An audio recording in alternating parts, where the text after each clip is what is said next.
ছেলেটা কে? আমি তো জানি না রাজকুমারী, কিন্তু দেখে তো মনে হচ্ছে এটা রাজকুমার। এই কারা তোমরা? আমি তো আপনার বংশেরই একজন নবাব পুত্র। আমি ছাড়া আমার আর কোনো বংশধর নেই, একমাত্র নবাব বংশের আমি জীবিত আছি। ভালোই ভালো এখান থেকে বেরিয়ে যাও, আমার কোনো বংশধর নেই। নেতাজি, এনারা কারা, কি চাই? ওরা ভণ্ড প্রতারক। আপনি কিন্তু আমাদেরকে অসম্মান করে কথা বলছেন নবাব।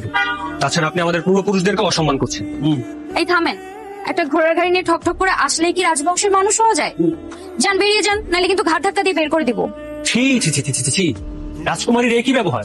এখন তো আমার নিজেরই আপনাদের উপর সন্দেহ হচ্ছে যে আপনার আসলে নবাব সিরাজউদ্দৌলার বংশধর কিনা। কিন্তু আপনাদের ব্যবহার দেখে মনে হচ্ছে আপনারা মীর জাফরের বংশধর। খামোশ!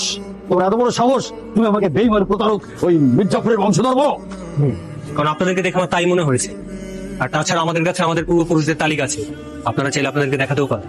কই দেখি, কিসের তালিকা আছে আপনাদের কাছে? দেখুন ওখানে লেখা আছে, এবং সবশেষে যে নামটা আছে সেটা আমার নাম।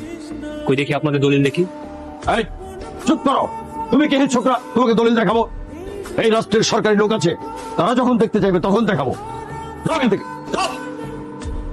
আসার সময় তো খুব ফাপড় মারলি যে বন্ধু চল, ওরা আমাদের চিনতে পারবে, রাজকীয় ভাবে বরণ করবে। আর কি হলো, উল্টা ঘাট ধাক্কাতে পারবে।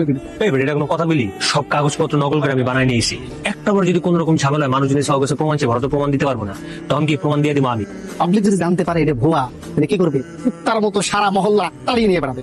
এই বেটা, আমি কি এত সহজে ধরা খেতে দিব নাকি? সব প্রমাণ আমি নিয়ে ঘুরতেছি না, হোক সেটা 2 নম্বর, সমস্যা নেই তো। একটা বার যদি কোন রকম মানুষজনের ভুলভাল বুঝে এই প্রাসাদটা দখল করতে পারি, কি হবো কত? যে জায়গায় নবাব সিরাজউদ্দৌলার যত ধন সম্পদ আছে সবকিছু কি আমরা দখল করে এলাম। কি ব্যাপার রাজকুমারী, আপনি পায়ে হেঁটে ভার্সিটি থেকে বাসা যাচ্ছেন? আপনার তো ঘোড়ার গাড়িতে যাওয়ার কথা। আমি ঘোড়া গাড়িতে চড়তে পারি না, আমার ভয় করে।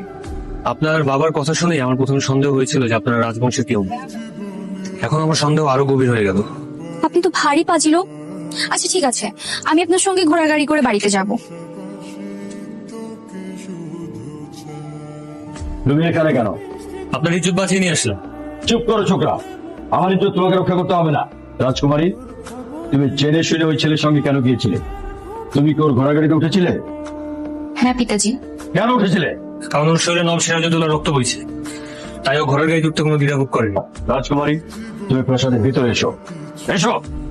সবসময় রুটি করে খেয়ে থাকা যায়? সারাক্ষণ থেকে শুধু আমার এটাই খাবার। মুখটা বন্ধ করে চুপচাপ যেটা সেটাই খানা।